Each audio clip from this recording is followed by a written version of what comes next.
আলাইকুম ওয়া রাহমাতুল্লাহি ওয়া বারাকাতুহু।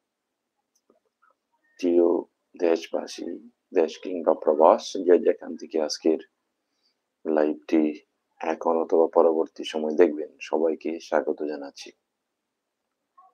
তো আপনারা এরই মধ্যে জেনে গেছেন যে বাংলাদেশে আজকে একটি বিশাল রায় হতে যাচ্ছে। আশা করা যায় সে রায়টি জনগণের ইচ্ছা এবং আকাঙ্ক্ষা এবং ন্যায় বিচারের প্রতীক হবে। বাংলাদেশের এই সুপ্রিম কোর্ট এবং আদালত পাড়ায় সেনাবাহিনী মোতায়েন করা হয়েছে। আইন শৃঙ্খলা রক্ষাকারী বাহিনী মোতায়েন আছে চতুর্দিকে। যারা পালিয়ে গেছে তারা মূলত কিছুই করতে পারবে না। তাদের আসলে কিছু করার সাহসও নেই, ক্ষমতাও নেই। তো আজকে একটি বিশাল রায় হবে। সেই রায়টি কি হতে পারে সেটা আদালতই ভালো জানে। তবে মানুষ যেটা আশা করতেছে বা আমরা যেটা আশা করি যে এই মহিলা, এই শেখ হাসিনা যখন বাংলাদেশে ছিলেন, এই ১৬-১৭ বছর শাসন করেছেন একটানা। উনি যে অপরাধ করেছেন এবং জুলাই সাধারণ মানুষকে, সাধারণ ছাত্রদেরকে তার নির্দেশে গুলি করে হত্যা করে, এই অনেক লাশ তখন, অনেক মানুষ তখনো মারা যায়নি। রক্তক্ষরণ হচ্ছে, গুলি করা মানুষগুলা দেখা যাচ্ছে যে এই ভ্যান গাড়িতে করে, পিকআপ ভ্যানে করে, ভ্যান গাড়িতে করে, রিক্সায় করে লাশের তুপ নিয়ে যাচ্ছে গুলি করা আহত, নিহত এই মানুষগুলাকে। দেখা যাচ্ছে যে আগুন জ্বালিয়ে, আগুন লাগিয়ে তাদেরকে পুড়িয়ে দিচ্ছে। এই হচ্ছে এই নৃশংস নরপিশাচ, এই হইল শেখ হাসিনা। লাশের উপরে এবং গুলি করার সাথে, সাথে তো সব মানুষ মারা যায় না। গুলি করলেও তো অনেক সময় রক্তক্ষরণ হয়, অনেক পরে গিয়ে মারা যায়। এই মানুষগুলাকে একদিকে গুলি করা, আরেকদিকে রিক্সায়, ভ্যান গাড়িতে করে, পিকআপে করে নিয়ে তারপর লাশগুলা একত্রিত করে তার নির্দেশে আগুন লাগিয়ে আসলে পোড়া হয়েছে। যেহেতু সে সরকার প্রধান। এক পুলিশ অফিসার বলতেছিল যে, "স্যার, গুলি করি, একটা পড়ে ১০ টা দাঁড়িয়ে যায়। দৌড় দেয় না, তারা পালায় না। একটা পড়ে ১০ টা দাঁড়িয়ে যায়।" ভাবতে পারেন? এইরকমভাবে উম যা যেই শেখ হাসিনা এবং তার সরকার এবং তার বাহিনী যেভাবে নরহত্যা চালিয়েছে, একটা ফাঁসি নয়, ১,০০০ টা ফাঁসি দিলেও তার বিচার মনে হয় কম হবে। ১,০০০ টা ফাঁসি দরকার। তো এই শেখ হাসিনার। আজকে ফাঁসির রায় হবে। হয়তো দাদার বাড়িতে গিয়ে সে কিছুদিনের জন্য বেঁচে যাবে।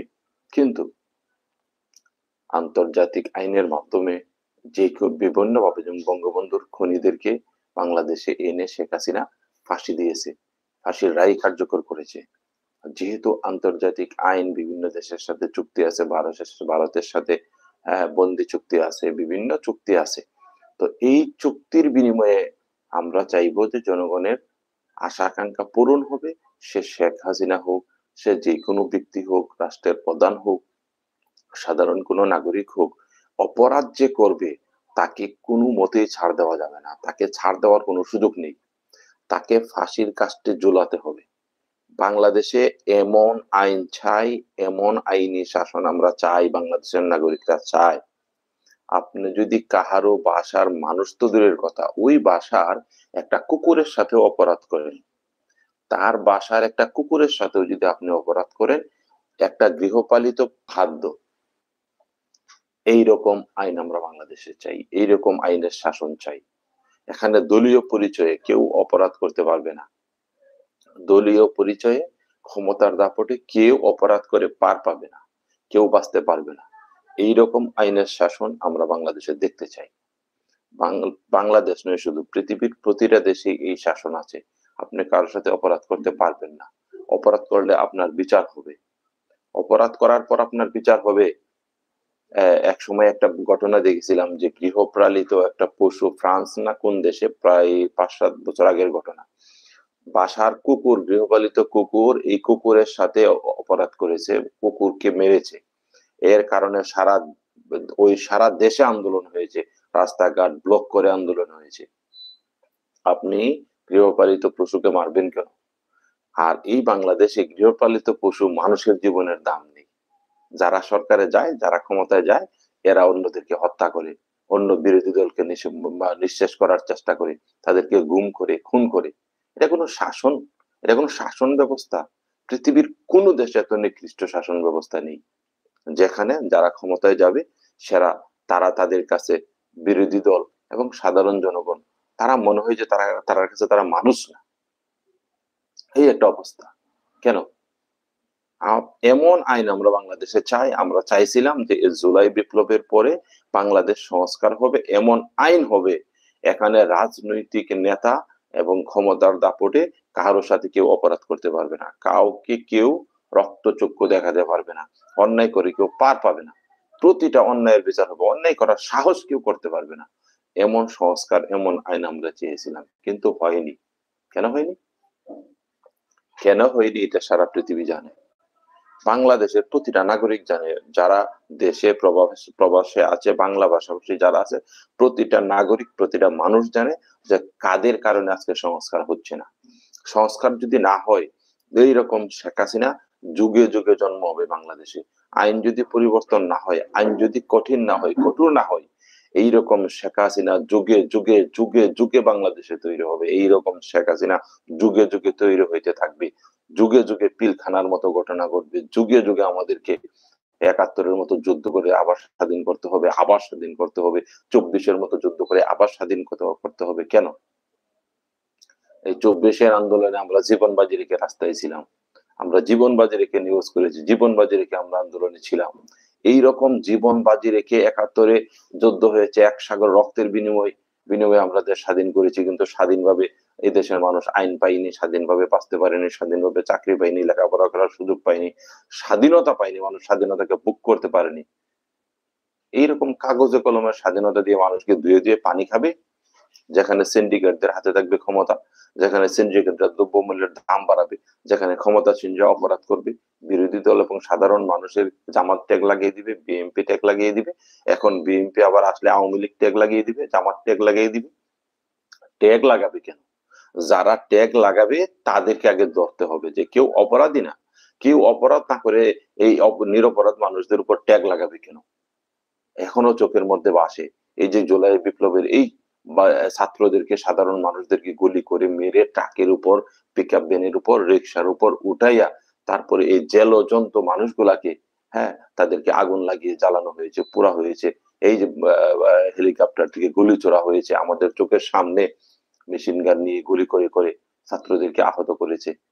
হ্যাঁ, আমরা জীবন বাজারকে তখন নিউজ করতে মাঠে ছিলাম, নিজের চোখে এগুলা দেখেছি। তো আমরা চাইছিলাম এমন একটা দেশ, যে ৭১-এর পরে আমাদের বাপ দাদা যারা ছিল তারা চেয়েছিল যে একটা দেশ হবে ভালো, যেখানে আইনের শাসন থাকবে, কেউ কার উপরে জুলুম করতে পারবে না, শাসকও তার নিয়ম নীতির বাহিরে যেতে পারবে না। কিন্তু এটা আমরা পাইনি। আমরা মনে করেছিলাম ১৬-১৭ বছর এই দুঃশাসনের ফলে, ১৬-১৭ বছর আমরা কথা বলতে পারিনি, ঘরের ভিতরে কথা বলতে পারিনি, বাহিরে কথা বলতে পারিনি, ভয়, চতুর্দিকে ভয়, না জানি আওয়ামী লীগ চলে আসে, না জানি পুলিশ চলে আসে, না জানি নিয়ে যায় কিনা। আজকে ২৪-এর পর আমরা চাইছিলাম যে দেশটা পরিবর্তন হবে, সংস্কার হবে, ২ বারের বেশি কেউ রাষ্ট্রপতি প্রধানমন্ত্রী হতে পারবে না। ক্ষমতার এই লাগামহীন এই যে ডিগলা, এটাকে টেনে ধরা হবে, ক্ষমতাকে লাগাম দেওয়া হবে, লাগামহীন ভাবে ছেড়ে দেওয়া হবে না নেতাদেরকে। কিন্তু এখন দেখা যাচ্ছে যে সংস্কার বন্ধ হয়ে, গণভোট বন্ধ হয়ে, খালি নির্বাচন দেও। দেখেন কি অবস্থা চলতেছে। এইভাবে যদি চলে তাহলে তো আবার স্বৈরা শাসক তৈরি হবে। যেই দল ক্ষমতায় আসবে তারা আবার স্বৈরা শাসন প্রতিষ্ঠিত করবে, আবার এই শেখ হাসিনার মতো আবারও দুঃশাসন প্রতিষ্ঠিত করবে, আবারও মানুষকে এইভাবে তার বিরুদ্ধে গেলেই, অন্যায়ের প্রতিবাদ করলেই গুলি করবে, খুন করবে। কারণ শাসন প্রক্রিয়াটাই এরকম ভাই। এই শাসন প্রক্রিয়ায়, এই আইনের কাঠামোতে, এই সিস্টেমের ভিতরে, প্রশাসনিক সিস্টেমের ভিতরে এখানে যদি ফেরেশতা আইন না দেওয়া হয়, আমাকেও দেওয়া হয়, আপনাকেও দেওয়া হয়, যে রাষ্ট্র পরিচালনা করেন, রাষ্ট্রের এই সিংহাসনে বসার পরই তো আমি দুর্নীতিবাজ হয়ে যাব। কারণ এই কাঠামো, এই সিস্টেমটাই এভাবে করা হয়েছে যে এখানে বসার পর নিজেকে আর শাসক মনে হয় না, নিজেকে আর মানুষ মনে হয় না, নিজেকে মনে হয় বিশাল কিছু ভগবান হয়ে গেছে, একবারে বিশাল পৃথিবীর মালিক হয়ে গেছে। হ্যাঁ, বিরাট পরাক্রমশালী, নিজেকে খুব মস্তান ক্যাডার ভাব, মানে পুরা মস্তান বানিয়ে দেয়। এই সিস্টেমটাই এরকম না, এরকম হওয়ার তো কথা ছিল না। কথা ছিল এরকম হবে যে আপনি ক্ষমতার চেয়ারে বসার সাথে সাথে আপনি আইন আপনার চতুর্দিকে ঘুরবে আর আপনি দেখবেন যে আইন আপনাকে কি বলতেছে। আইনের ব্যত্যয় ঘটালে আপনি আইনের বাহিরে 1 ইঞ্চি পরিমাণ গেলেও আইন আপনাকে গলা চিপে ধরবে।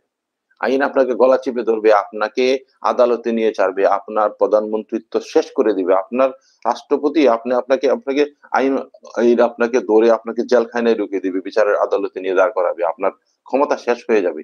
এরকম আইন থাকার কথা ছিল, কিন্তু না, সম্পূর্ণই উল্টা।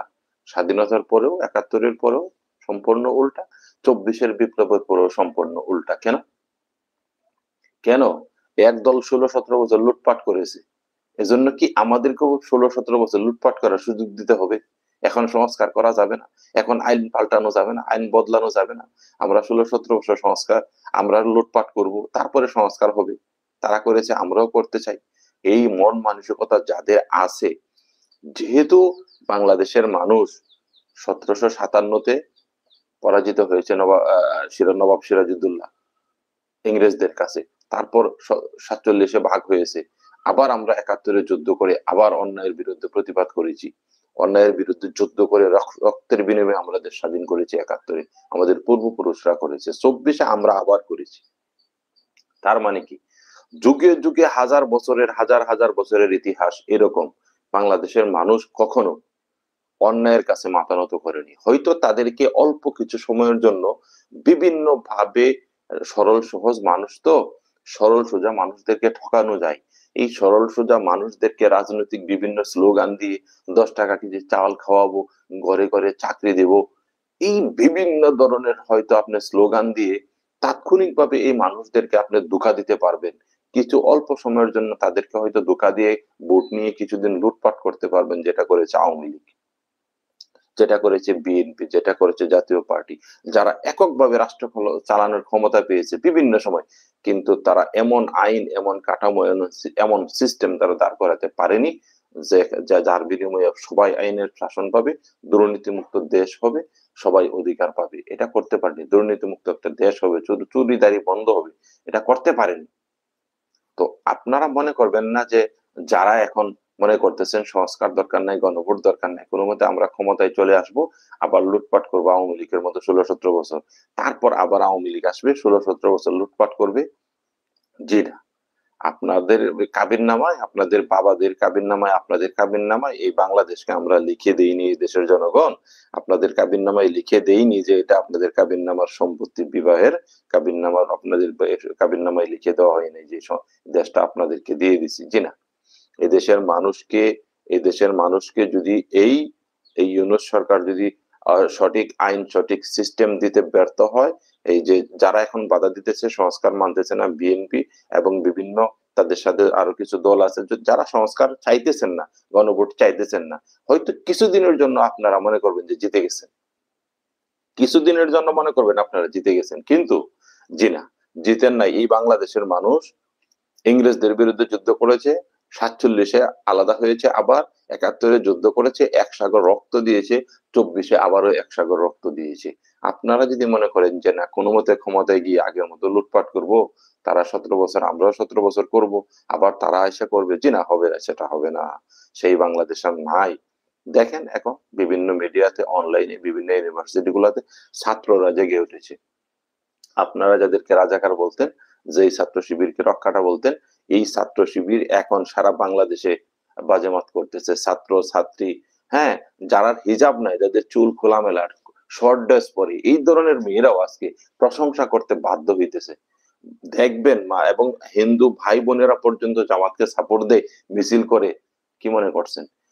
ধর্ম যারা মানে, সে হিন্দু হোক, খ্রিস্টান হোক, বৌদ্ধ হোক, যে কোনো ব্যক্তি হোক, যারা ধর্মকে মানে তারা বিনয়ী থাকে। তাদের ভিতরে স্রষ্টার ভয়, জাহান্নামের ভয়, পাপ করলে শাস্তি হবে, এরকম একটা ভয় কাজ করে। যারা ধর্ম মানে, সে যে ধর্মেরই হোক। আমি বলতেছি না যে সেটা ইসলাম ধর্ম, সেটা হিন্দু ধর্ম, সেটা বৌদ্ধ ধর্ম, বা সেটা ইহুদি ধর্ম। আমি যে কোনো ধর্মকে যারা প্রকৃতপক্ষে অনুসরণ করে মানে, এই মানুষগুলা ওই সমাজের মধ্যে সবচেয়ে উৎকৃষ্ট থাকে।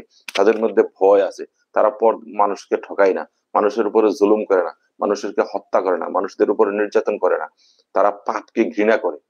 কিন্তু যারা জাতীয়তাবাদী, ধর্মনিরপেক্ষতাবাদী, এরাই হচ্ছে আসল বন্য সমাজের। এরা কোনো ধর্ম মানে না। জাতীয়তাবাদ, জাতীয়তাবাদ কি? জাতীয়তাবাদ তো আলাদা একটা সিস্টেম, যে সিস্টেম ধর্মের কিছু কিছু বিধানকে জাতীয়তাবাদের মধ্যে মাঝে মধ্যে একটু একটু মিলে, আর বাকিগুলা মিলে না। জাতীয়তাবাদ হচ্ছে যেই সমাজে প্রচলিত নেতা নেত্রীদের দ্বারা, রাজা বাদশাদের দ্বারা প্রচলিত সিস্টেম, নিয়ম, আইন কানুন আগে থেকে চলে এসেছে, যেটা নেই হোক অন্যায় হোক সমস্যা নেই, ওইটাই জাতীয়তাবাদ ওই দেশে। এটা কোনো একটা হইতে পারে ধর্ম নিরপেক্ষ মতবাদ, মানে সেটা কোনো ধর্মের পক্ষে না, আলাদা একটা মতবাদ, কোন ধর্মের সাথে এটার মিল নেই। ইসলাম ধর্ম, হিন্দু ধর্ম, খ্রিস্টান ধর্ম, বৌদ্ধ ধর্ম, কোন ধর্মের সাথে মিল নেই। এটা কোন একটা সিস্টেম হতে পারে? এটা কি ইসলাম ধর্ম এটাকে জাতীয়তাবাদ, ধর্ম নিরপেক্ষ মতবাদ এগুলাকে সাপোর্ট করতে পারে? হিন্দু ধর্ম সাপোর্ট করতে পারে?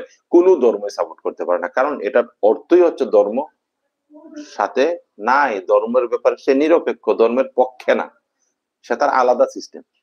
তাহলে এইভাবে প্রতিটা ধর্মের মানুষদের, যে ধর্মেরই হোক, তারা এই ধরনের নেতা নেত্রী, জাতীয়তাবাদী, ধর্ম নিরপেক্ষতা মতবাদী যারা আছে, তাদের চেয়ে অনেক ভালো যারা ধর্ম অনুসরণ করে। এই জন্য আমরা চাই, দেখেন আজকে হিন্দুরা জামাত ইসলামীকে সাপোর্ট করে, আল্লামা সাইদি আমাদের কোরআনের পাখি, এই আল্লামা সাইদির জন্য রাজপথে আমরাও গলির মুখে আন্দোলন করেছি, আমাদের সামনে কত ভাই আহত হয়েছে, রক্ত ঝরেছে গুলি খেয়ে, আমরাও হয়তো শহীদ হতে পারতাম। এই আল্লামা সাইদিকে শেষ পর্যন্ত তারা কি করলো, এই আল্লামা সাইদিকে হিন্দুরা ভোট দিয়ে নির্বাচিত করতো। হিন্দু সমাজের বেশিরভাগ হিন্দু পিরোজপুরে, মুসলমান কম, হিন্দু মানুষ বেশি। তাহলে হিন্দুরা কেন আল্লামা সাইদিকে ভোট দিয়ে নির্বাচিত করতো? হিন্দুরা কি ইসলামকে সাপোর্ট দিত? না, তারা তার ধর্ম মানে। কিন্তু যেহেতু আল্লামা সাইদি নেতার ব্যাপারে একজন সৎ নেতৃত্ব নেতা ছিল, একজন আলেম ছিল, দুর্নীতি বা দুর্নীতিকে পছন্দ করতো না, ন্যায় ইনসাফ তার মধ্যে ছিল, প্রত্যেকের পাশে দাঁড়াতো, প্রত্যেকে তার কাছে যা পাওয়ার সেটা পাইতো, সবাই অধিকার পাইতো তার কাছ থেকে। এইরকম একজন মানুষ, সে যেই ধর্মের হোক, ভালো মানুষ যারা আল্লামা সাইদির মতো, এইরকম যারা ভালো মানুষ, সে হিন্দু হোক, সে মুসলিম হোক, যাই হোক, ভালো মানুষকে সবাই সাপোর্ট দিবে। এখানে ধর্মের কোনো বিষয় না ভাই। শোনেন, একজন আলেম যদি এমপি হয়, সে যদি চুরিদারি না করে, সরকার থেকে যে বাজেট আসবে, এই বাজেটের টাকা যদি সে মেরে না খায়, চুরিদারি না করে, এই বাজেটের টাকা দিয়ে যদি উন্নয়ন হয়, সেই উন্নয়ন তো বুক করবে হিন্দু, মুসলিম, বৌদ্ধ, খ্রিস্টান সবাই।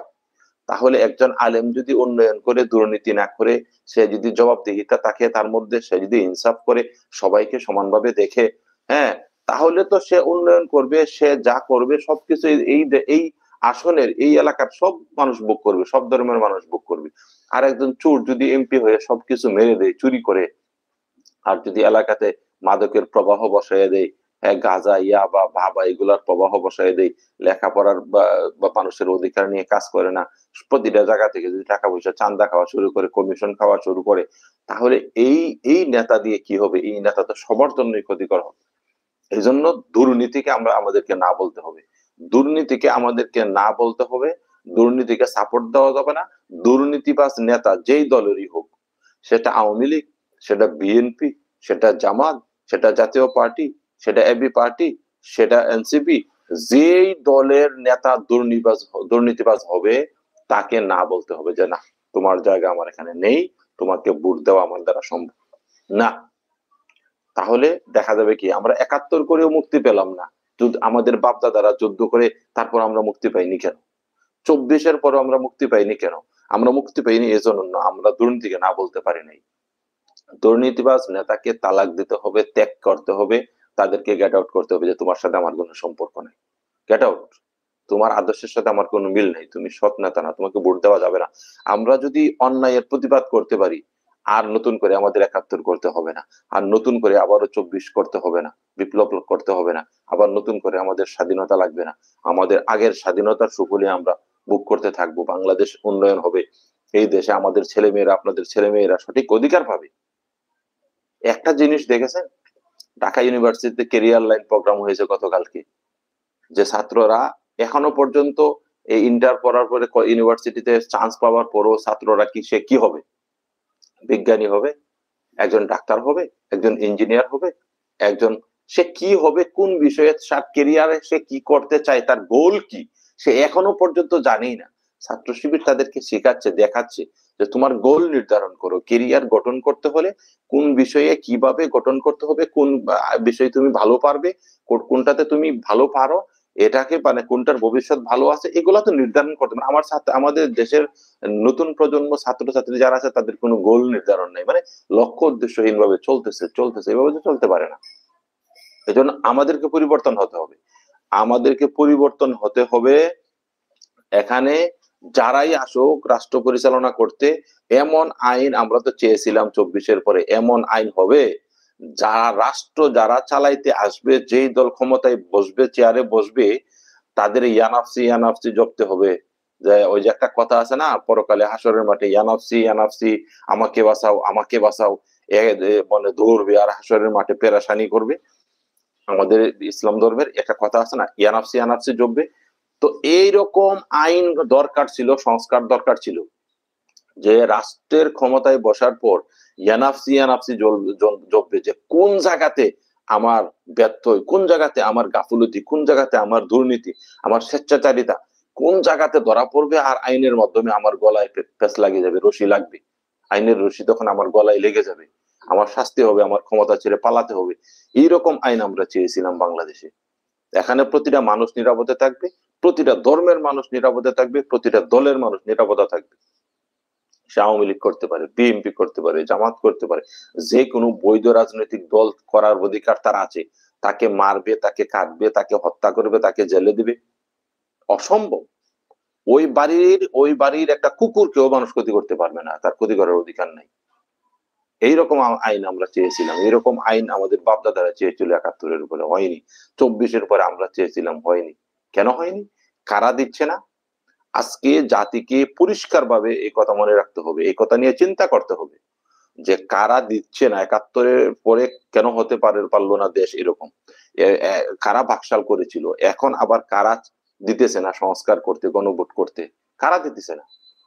যারা দুর্নীতিবাজ, যারা আমার আপনার টাকা পয়সা চুরি করে বিদেশে নিয়ে যায়, তারাই দিতেছে না।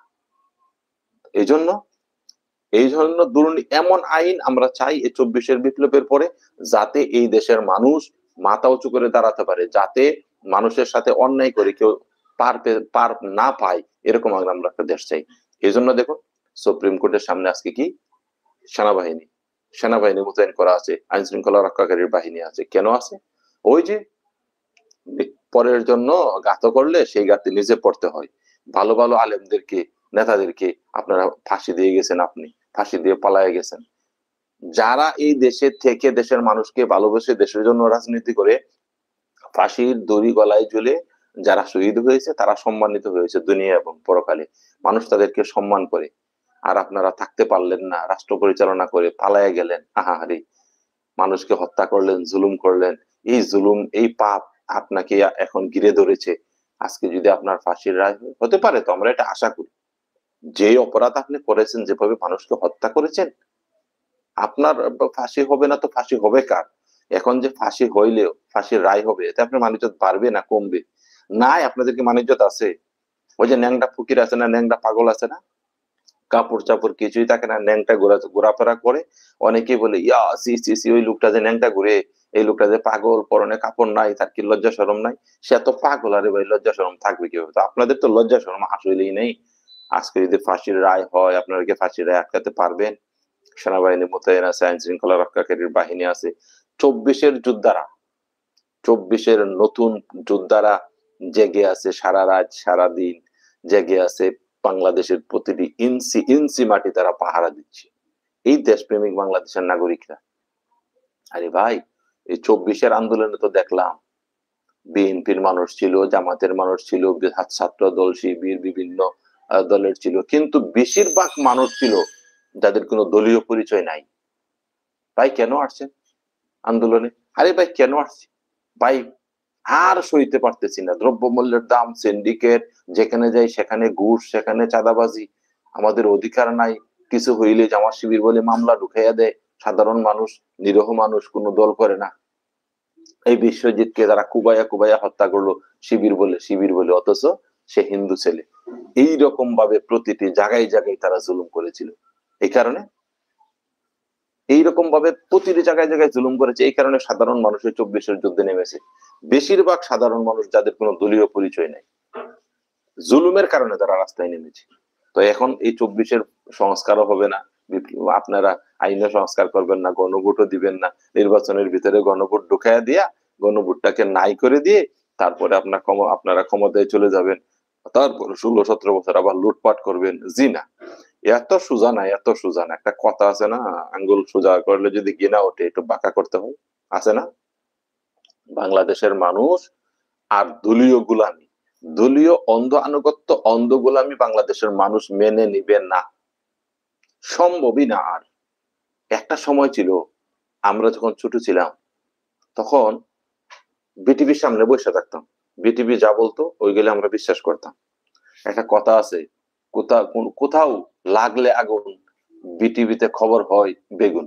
মানে আগুন লাগছে, আগুনের খবর নাই, বেগুনের বাম্পার ফলন হয়েছে, সেই খবর প্রচার হবে। আর এটাই যে জনগণে বুঝবে, বিশ্বাস করবে, মানবে, এই যুগ আর এখন নাই। এখন প্রতিটা মানুষের পকেটে থাকে টিভি। এই যে আমি লাইভ করতেছি, এটা একটা মোবাইল, এই মোবাইলটা একটা টিভি, এটা একটা বিশ্ব, এটা একটা পৃথিবী। সারা পৃথিবী এখানে প্রতিনিয়ত চক্কর দিতেছে, আসতেছে যাইতেছে, আসতেছে যাইতেছে। কোথায় কি হয়েছে, কে কার বউয়ের সাথে পরকীয়া করছে, কে কোন জায়গায় খাটের নিচে ধরা খাইছে, কে কত কোটি টাকা, হ্যাঁ, কোন বিদেশে পাচার করছে, কোন ভূমিমন্ত্রী 800-র উপরে বিদেশে বাড়ি আছে, বড় বড় বাড়ি আছে, সে কোন দল করতো। তারপরে ঢাকার 14 আসনের বিএনপির এই যে মহিলা নেত্রী বলছে 2 দিন আগে, কি বলছে, এক সমাবেশে বলতেছে, মহিলা সমাবেশে বলতেছে যে আপনারা কি আপনাদের স্বামীদেরকে 4টা বিবাহ করার অনুমতি দিয়েছেন? তারা বলতেছে না, না দেই নাই। চিন্তা করে, একজন পুরুষ সে যদি মুসলিম হয়, সে 1, 2, 3, 4 বিয়ে করতে পারবে। সেটা সূরা নিসায় আল্লাহ নিজে অনুমতি দিয়েছে। সামর্থ্য নাই, একটাও না। সামর্থ্য একটার আছে, একটা। তোমার 4টা করার আছে, তুমি 4টা করতে পারো, সবাই তো আর 4টা করতে যাবে না ভাই। একটা বউই সামলানো যায় না এই যুগে, 2টা 3টা 4টা। আল্লাহ এই সুযোগগুলা কেন দিয়েছেন? ধরুন আমি একটা বিবাহ করার অনুমতি আছে, যে একটা বিবাহ করলাম, একটা বিবাহ করার পরে আমার বউ মারা গেল কোনো কারণে, কোনো বিষয়ে, আমার বাচ্চা কাচ্চা আছেন, আমার একটা বউ দরকার আছে সংসার গোছানোর জন্য, কিন্তু যেহেতু অনুমতি নেই, বিয়ে করতে পারবো না, সারা জীবন একা একা সিঙ্গেল থাকতে হবে, এই একটা অবস্থা। ইসলাম বিভিন্ন হুকুমগুলা যে দিয়েছে, একের অধিক কেন করতে হবে? কোন সমাজে পুরুষের সংখ্যা কম, মহিলার সংখ্যা বেশি বেড়ে গেছে, এখন তারা স্বামী পাবে কোথায়? একাধিক, তাদের তো স্বামীর পাওয়ার অধিকার আছে। আপনি একা স্বামী নিয়ে সারাদিন সারা রাত শুয়ে থাকবেন, বসে থাকবেন, আর ওই যে অন্য মেয়েরা, তাদের অধিকার নেই? ইসলামের বিধানগুলা সুন্দর, এই জন্য তো সব পুরুষ সব জায়গাতে 4টা করে বিয়ে করবে এরকম না। যদি সুবিচার করতে পারো, ইনসাফ করতে পারো, তোমার সামর্থ্য থাকে, তাহলে 1, 2, 3, 4টা পর্যন্ত অপশন আছে। সবাই তো 4টা করতে যাবে না ভাই, দেখি সম্ভব? সুযোগ, এটা একটা সুযোগ। তো এখানে দেখা যাচ্ছে যে ওই মহিলা বক্তব্য দিতেছে, আপনার স্বামীদেরকে 4টা বিয়ে করার অনুমতি দিছে না, এর বিরুদ্ধে। অথচ এই বক্তব্যটা যে ডাইরেক্ট সূরা নিসার বিরুদ্ধে, আয়াতের বিরুদ্ধে, পবিত্র কোরআনের আল্লাহর হুকুমের বিরুদ্ধে যাইতেছে, এই নেত্রী বুঝতেই না। এমন নেত্রীকে নমিনেশন দিয়ে দিল ঢাকা 14 আসনে, তুলি ওই নামের লোকে লাস্টে তুলি লাগানো আছে, কি তাই কি? আমি নিজে শুনেছি বক্তব্যটা, চিন্তা করতে পারেন। এইরকম নেতা যদি নির্বাচন হয়, এরকম নেতা নেত্রী যদি আমাদের এখানে এমপি মন্ত্রী হয়ে আসে, তাহলে ইসলামের যেমন 14টা বাজবে, সমাজেরও 14টা বাজবে। এদেরকে মানুষ ভোট দিবে? এদেরকে মানুষ ভোট দিবে? দেবে না তো, আগের সময় নাই তো। দেখেন এই যে তুলি বক্তব্য দিল ঢাকা 14 আসনের বিএনপির মনোনীত মহিলা এমপি, নমিনেশন যিনি, যাকে নাম ঘোষণা করা হয়েছে, এই এই মহিলা যে বক্তব্য দিল, সেকেন্ডের মধ্যে সারা পৃথিবীতে বক্তব্য সরে গেছে। তো এখন ভাই বিটিভির যুগ না, এখন এটা 21 টিভির যুগ না, যে একটা টিভি অ্যান্টেনা লাগায় কোনো মতে আসে না। হ্যাঁ, 21 টিভি আর বিটিভি কয়েকটা চ্যানেল মানুষে দেখবে, আর এগুলাই গিলবে, সত্য বললে সত্য, মিথ্যা বললে মিথ্যা। দেখছেন না, 16-17 বছর বিটিভির খবর বাংলাদেশের প্রতিটা চ্যানেলে প্রচার হতো। কেন হতো? হয়তো এজন্য যে প্রতিটা চ্যানেল যে এই খবরগুলা প্রচার করবে, মিথ্যা খবরগুলা সবাই শুনে শুনে বিশ্বাস করবে, এটা নিয়ে সবাই বসে থাকবে। জি না, সেই যুগ আর এখন নাই। এখন আপডেট, সবার হাতে 4G মোবাইল, 5G মোবাইল, সবার মোবাইলে ইন্টারনেট, সবার মোবাইলে ফেসবুক, সবার মোবাইলে ইউটিউব, তারা সরাসরি দেখে কে কোথায় কোন সময় কি করতেছে। বুঝতে পারছেন? তো এখন আর ওই যুগ নাই যে আপনারা ইচ্ছা মতো প্রচার করবেন, হাসা-মিশা বলবেন, আর ভোট নিয়ে জিতে যাবেন, মানুষ আপনাদেরকে সাপোর্ট দেবে। জি না। ৭১ এর পরে যারা ভুল করেছে, যারা বাকশাল কায়েম করেছে, মানুষের সকল একটা দেশ স্বাধীন হওয়ার পরে এই দেশের যত শক্তি আছে, যত রাজনৈতিক দল আছে, সকল শক্তিকে ঐক্যবদ্ধ করে কাজে লাগাইয়া তারপরে দেশটাকে ডেভেলপ করতে হয়। সকলের ঐক্যবদ্ধ প্রয়াস লাগে, চেষ্টা লাগে একটা দেশকে আগায় নিতে গেলে। একক দল পারবে না, একক কোনো দল পারবে না। কিন্তু সেই কাজটা করে নাই, বাকশাল কায়েমগিরি দিচ্ছে। সব মারো, জাসদ মারো, অন্য দল বন্ধ করো, সব ব্লক করে দাও, আমি একা থাকবো রাষ্ট্রে, আমি আমার দল লুটপাট করবি। তারপরে বঙ্গবন্ধু বলেছিল, সবাই পেয়েছে তেলের খনি, আমি পেয়েছি চোরের খনি। আমি কম্বল আনলাম, চোরের দল সব শেষ করে দিলাম, আমার কম্বলটাও নাই। তো এখন তো এই ৫৪ বছর আমরা এই খেলাই দেখলাম। একের পর এক দল আসছে, দুর্নীতিতে বারবার চ্যাম্পিয়ন, ৫ বার চ্যাম্পিয়ন। কেন? দুর্নীতিতে ৫ বার চ্যাম্পিয়ন হবে কেন? দুর্নীতি না করলে কি আপনারা চ্যাম্পিয়ন হয়েছেন? চুরি না করলে কি চ্যাম্পিয়ন হয়েছেন? আপনারা যখন দুর্নীতিতে ৫ বার চ্যাম্পিয়ন হয়েছেন বিএনপির সময়, এই ২০০১ এর পরে, তো এই ৫ বার যে আপনারা চ্যাম্পিয়ন হয়েছেন, তখন তো জামাত ইসলামীরও ২-৩ জন মন্ত্রী ছিল, ২ জনে ৩টা মন্ত্রণালয়ে দায়িত্ব পালন করেছে, আছিল না? আলী হাসান মোহাম্মদ মুজাহিদ ছিল না? নিজামী সাহেব ছিল না? তাদেরকে তো ৩টা মন্ত্রণালয় দেওয়া হয়েছিল ২জনকে। তো ৩টা মন্ত্রণালয়ের মধ্যে ৩ টাকার দুর্নীতি আছে? নাই তো। ৩ টাকার দুর্নীতি নাই তো। আরে ভাই, না খেয়ে থাকবো, প্রয়োজনে না খেয়ে থাকবো, ভাত নাই, খাদ্য নাই, পানি খেয়ে থাকবো, পানিও নাই, উপাস থাকবো, আরেকজনেরটার প্রতি লোভ দেবো কেন? আরেকজনের সম্পত্তির প্রতি লোভ দেবো, আরেকজনের টাকাটা মেরে খাবো কেন? আরেকজনের সিন্ডিকেট করে দ্রব্যমূল্যের দাম বাড়ায় খাইতে হবে কেন? আর চাঁদা তুলে খাইতে হবে কেন? এরপরে এই যে চুরি ডাকাতি বাটপারি এগুলা করে খাইতে হবে কেন? জনগণের সম্পদ মেরে খাইতে হবে কেন? রাষ্ট্রীয় সম্পদ চুরি করে খাইতে হবে কেন? বিভিন্ন প্রজেক্টে টাকা মেরে খাইতে হবে কেন? কেন? না খেয়ে থাকবো, না খেয়ে থাকবো প্রয়োজনে। বৈধ টাকা পয়সা নেই, বাচ্চা কাচ্চা লেখাপড়া করাইতে পারতেছি না, বন্ধ হয়ে গেছে, লেখাপড়া করাবো না। চুরি করে লেখাপড়া করাইতে হবে আমাকে, বাচ্চা কাচ্চা বিদেশ পাঠাইতে হবে, বিদেশে বাড়ি গাড়ি করতে হবে, দেশের জনগণের টাকা পয়সা চুরি করে? এটা তো সোজা। এরা এরা আবার পরকালে জান্নাতে যাবে, এরা আবার হজ করতে যায়, এরা আবার নেতা, এরা আবার তসবি ঘুরায়, এদেরকে আল্লাহ মাফ করে দিবে? এত সোজা? আপনি জনগণের টাকা চুরি করে খাবেন, মেরে খাবেন, লুটপাট করে খাবেন, দুর্নীতি করে খাবেন, জনগণের টাকা মারবেন? এত সোজা?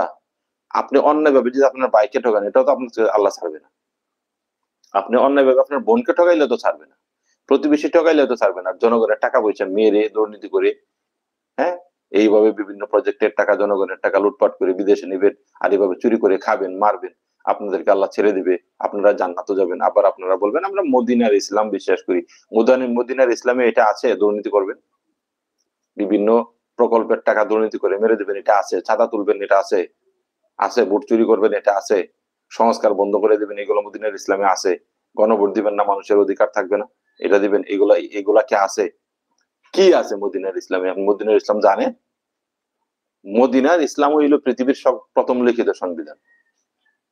আমাদের প্রিয় নবী মোহাম্মদ সাল্লাল্লাহু সাল্লাম, সাহাবায়ে কিরাম মক্কা থেকে যখন মদিনায় হিজরত করতে যায়, হিজরত করার পরে যখন ওই দেশের প্রভাবশালী যতটা যারা ছিল, যারা ওইখানের মসনদে ছিল, দায়িত্বে ছিল, সবার সাথে কথা বলে, যুদ্ধ বিগ্রহ এই জাতির এই নেতাদের সাথে, লিডারদের সাথে কথা বলে, তাদের সাথে কথা বলে সকল জাতি গোত্রের মানুষদেরকে নিয়ে একসাথে বসে লিখিত নিয়ম নীতি আইন কানুন হয় যে কিভাবে কি করতে হবে, যুদ্ধ বিগ্রহ বন্ধ করতে হবে, শান্তি প্রতিষ্ঠিত করতে হবে, হ্যাঁ, রাষ্ট্র কিভাবে পরিচালিত হবে, রাষ্ট্রের মূলনীতি কি হবে, এই সমস্ত বিষয়গুলা লিখিত আকারে হয় মদিনা সনদে। সেটা হলো পৃথিবীর প্রথম লিখিত সংবিধান।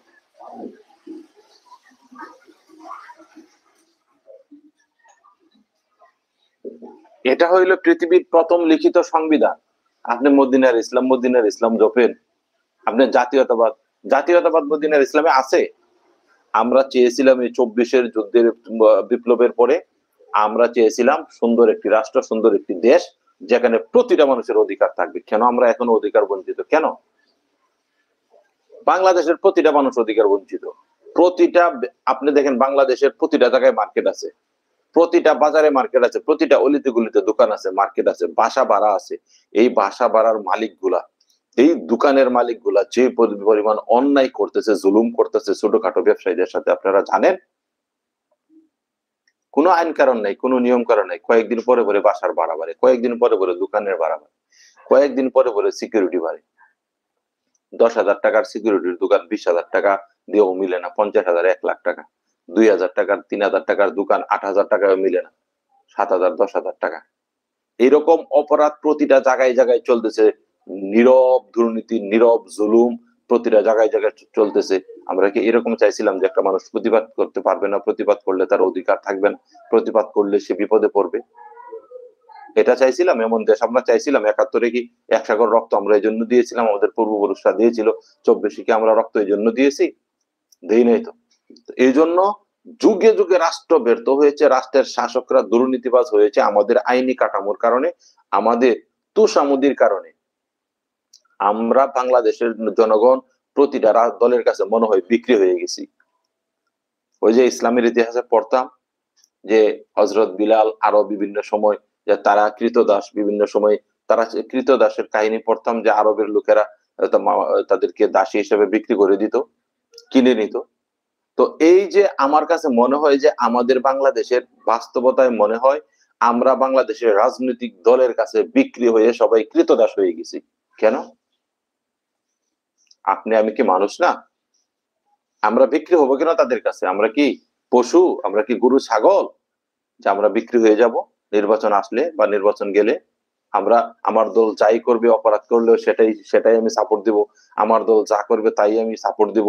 আমার দল অন্যায় খুনের কথা বলবে, আমি খুন করব। গুমের কথা বললে গুম করব। চাঁদাবাজির কথা বললে চাঁদা তুলবো। হ্যাঁ, আমার দলের নেতা যা বলবে সেটাই আমি করব, সেটাইকে সাপোর্ট দিব। আর অন্য দলের কেউ ভালো করলে তার বিরুদ্ধে আমি লেগে যাব। আমি কি মানুষ না? আমার কি ধর্ম নেই? ইসলাম কি আপনাদেরকে এই কথা বলে? তা'মুরুনা বিল মা'রুফ ওয়া তানহাউনা আনিল মুনকার? অন্যায় কাজের আদেশ করো তোমরা, অসৎ কাজ, খারাপ কাজ থেকে মানুষকে বিরত রাখো। অন্যায় সৎ কাজের আদেশ, অসৎ কাজের নিষেধ। এটা কি? তো আপনি সৎ কাজের আদেশ করবেন, অসৎ কাজ থেকে নিষেধ করবেন, কিন্তু আপনি আমি অসৎ কাজ করে যাচ্ছি, খারাপ কাজ করে যাচ্ছি নেতার আদেশ মতো, নেতার কথা মতো। নেতার কথা মতো আমরা জ্বলন্ত ট্রাকে, বাসে পেট্রোল বোমা দিয়ে মানুষ পুড়িয়ে দিচ্ছি, গাড়ি পুড়িয়ে দিচ্ছি। আল্লাহ তো নিষেধ করেছে, কোরআন তো নিষেধ করেছে, তুমি ভালো কাজের আদেশ করবা, ভালো কাজের সহযোগিতা করবা, অন্যায় কাজের বাধা দিবা, বিরোধিতা করবা। কিন্তু আমরা বিক্রি হই ছাগলের মতো, গরুর মতো বিক্রি হই দলের কাছে। দলের কাছে বিক্রি হয়ে আমরা, আমাদের এই বিক্রি হওয়ার কারণে আমাদের এই রাষ্ট্রের এই অবস্থা, এই দেশের এই অবস্থা। একটা কথা বলি, গুরুত্বপূর্ণ একটা কথা বলি। আমি অনেকদিন আগে তাফসির পড়তে গিয়ে সূরা মাইদার 66 নম্বর আয়াতের তাফসির পড়তেছিলাম, বিস্তারিত ব্যাখ্যা পড়তেছিলাম। অনুবাদ পড়ার পরে বিস্তারিত ব্যাখ্যা পড়তেছিলাম। সূরা মাইদার 66 নম্বর আয়াতের বিস্তারিত ব্যাখ্যা যখন পড়তেছিলাম, তখন সেখানে আমি একটা কথা পাইছিলাম, গুরুত্বপূর্ণ কয়েকটা কথা। সেখানে বলা আছে যে আল্লাহ বলতেছেন যে যেই রাষ্ট্রের জনগণের চরিত্র যেরকম হবে, তারা তাদের শাসক নির্বাচন করবে ওই চরিত্রের। বুঝতে পারছেন কত বড় কথা? সূরা মাইদার 66 নম্বর আয়াতের বিস্তারিত ব্যাখ্যায় লেখা হয়েছে, এখানে আল্লাহ বলতেছেন যে যে দেশের মানুষের চরিত্র, জনগণের চরিত্র যেমন, তারা তাদের এমন চরিত্রের নেতা নির্বাচন করে। তাইলে আমরা কি মানুষ ভালো? আমরা ভালো হইলে কি বিভিন্ন দলের কাছে বিক্রি হইতাম? আমরা মনে হয় যে ওই যে বিবাহের মতো, বিবাহ বসলে পরে যে আর কোনো কোথাও যাওয়া যায় না, স্বামীর সাথে ডিভোর্স বা তালাক হওয়ার আগ পর্যন্ত আর লড়ার সুযোগ নাই। আরে ভাই, এইরকম কেন? আমি জামাত করি, জামাত যদি দুর্নীতি করে আমি তাকে পছন্দ করি না, শেষ, গেট আউট। আমি বিএনপি করি, বিএনপি যদি দুর্নীতির পক্ষে থাকে, গেট আউট, নাই আরো সাপোর্ট দেওয়ার সুযোগ নাই। আমি আওয়ামী লীগ করি, আওয়ামী লীগ তো করতেই পারি, কিন্তু আওয়ামী লীগ যদি দুর্নীতি করে, গুম খুম করে, তারা যদি অপরাধ করে, আমি তার সাথে নাই। প্রয়োজনে কোন রাজনৈতিক দলের সাথে আমি নাই, যদি আমার একটাও পছন্দ না লাগে। কিন্তু আমি দুর্নীতিকে সাপোর্ট দিব কিভাবে, এটা বলেন? আমি অন্যায়কে সাপোর্ট দিব কিভাবে? এই অন্যায়কারীদের পক্ষে আমি থাকবো কিভাবে? তো এই জন্য বলবো যে আমাদের দেশের সংস্কার খুবই জরুরি। যদি সংস্কার না হয়, যদি আইনি কাঠামো পরিবর্তন না হয়, যদি ইংরেজদের তৈরি করা আইনে এখনো বাংলাদেশের পুলিশ, কল কারখানা চলে, এখনো চা বাগান, চা শ্রমিকরা যদি ইংরেজদের আইনে চলতে হয়, এখনো রাজনীতি যদি ইংরেজদের কাঠামোতে চলে, তাহলে এই রাষ্ট্রে শত শত শেখ হাসিনা জন্ম নিবে, শত শত ফখরুল ইসলাম জন্ম নিবে, যে ফখরুল ইসলাম 80% 90% মুসলমানের ভোট চায়, আবার বলে আমরা শরিয়া আইন এলাও করি না। আরে আপনি শরিয়া আইন এলাও করেন না, আপনাদের দলে এলাও করেন, আপনি আপনি মানে চিন্তা করতে পারছেন? অথচ এখানে ফতোয়াবাজি নেই, এখানে ফতোয়াবাজি নেই। তাকে কেউ বলবে না যে তোমার ইমান চলে গেছে, ওই হুজুরদেরকে ফতোয়া দিয়ে বলবে যে নাই। এই জন্য বলবো যে বাংলাদেশের আইন কাঠামো, সিস্টেম, পদ্ধতি এমন ভাবে করা হয়েছে, এই 54 বছরে যারা এই ক্ষমতায় আসছে তারা এমন ভাবে করছে, এখানে ক্ষমতার চেয়ারে বসার পর অটোমেটিক শেখ হাসিনা হয়ে যাবে, স্বৈরাচার হয়ে যাবে। ভাবতে পারেন 58 জন সেনা অফিসারকে হত্যা করা পিলখানায়, স্বাধীনতার সময় 71-এ মুক্তিযুদ্ধে 9 মাসে আমাদের কয়জন সেনা অফিসার হত্যা হয়েছিল? 9 মাসে কয়জন সেনা অফিসারকে হত্যা করা হয়েছে? কয়জন সেনা এত বড় বড় অফিসার তারা শহীদ হয়েছে দেশের জন্য? নাই তো, হাতে গোনা কয়েকজন। কিন্তু দেখা গেছে এই পিলখানায় এইভাবে আমাদের সেনা অফিসারকে হত্যা করা হয়েছে কেন? আইনি কাঠামো, আইনি সিস্টেম তাকে এমন ক্ষমতার জায়গায় নিচে, এমন দুর্নীতিবাজ হইতে, এমন এমন জালিম হইতে